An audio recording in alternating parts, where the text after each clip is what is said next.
Halo guys, kembali lagi di channel Gadgetindo dengan saya Randy. Ya, pada video kali ini saya mau ngobrol-ngobrol sedikit aja tentang pendapat saya kenapa handphone flagship itu punya harga yang mahal. Jadi dulu saya adalah orang yang punya pendapat setiap handphone tuh ya sama aja, mau harganya 3 juta, 5 juta, atau 10 juta, karena fungsinya ya sama-sama bisa dipakai buat main game, sama-sama pakai media sosial, atau sama-sama bisa dipakai untuk nelpon. Nah, ternyata selama ini pendapat saya itu salah setelah saya masuk ke YouTube dan punya kesempatan untuk nyoba beberapa handphone, terutama handphone flagship, dan saya setidaknya punya 3 pendapat yang menjadi pembeda antara smartphone flagship dan juga smartphone kelas mid-end. Oke, langsung aja. Untuk alasan yang pertama menurut saya itu adalah di sisi layar. Sebagai contoh, di sini ada Huawei Mate 20, sama di sini ada Realme 5 Pro. Di sini kedua handphone ini sama-sama menggunakan layar berpanel IPS, terus sama-sama resolusinya itu Full HD. Tapi saya bisa bilang layar di Mate 20 ini jauh lebih bagus dibandingkan dengan layar si Realme 5 Pro. Jadi untuk layar itu tidak sesederhana berapa resolusinya aja atau panel apa yang dipakai. Karena seperti kamera ya, tidak berarti kalau sebuah kamera semakin besar resolusinya, itu maka akan semakin bagus fotonya.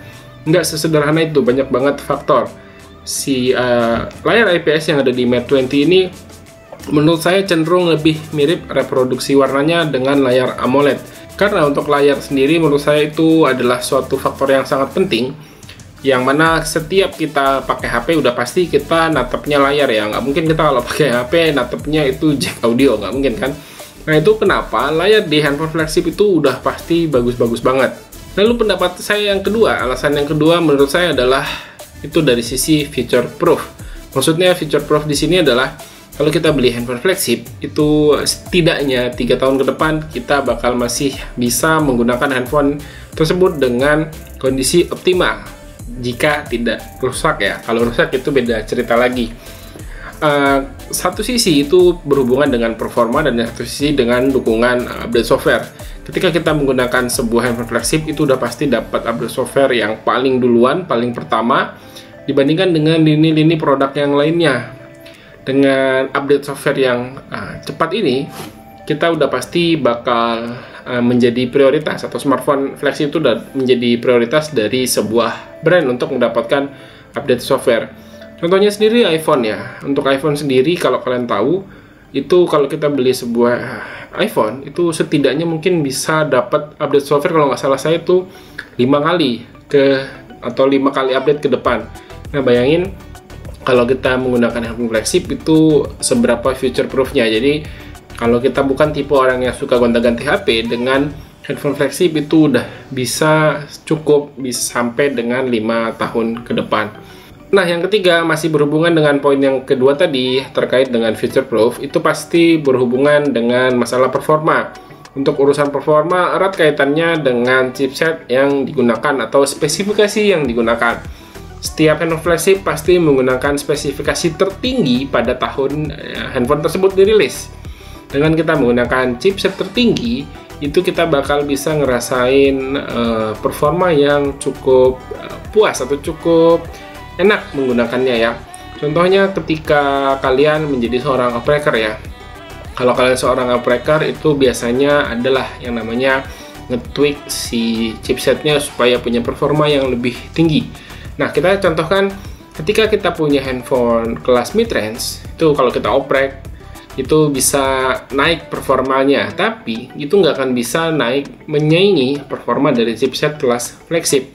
Misalnya kalau kelas flagship itu kita kasih nilai 10 untuk performanya, kelas mid-range itu 6, ketika di tweak ya itu mentok-mentok nilainya paling naik jadi 7. Itu nggak mungkin bisa nyamain performanya sampai 10 seperti chipset kelas flagship.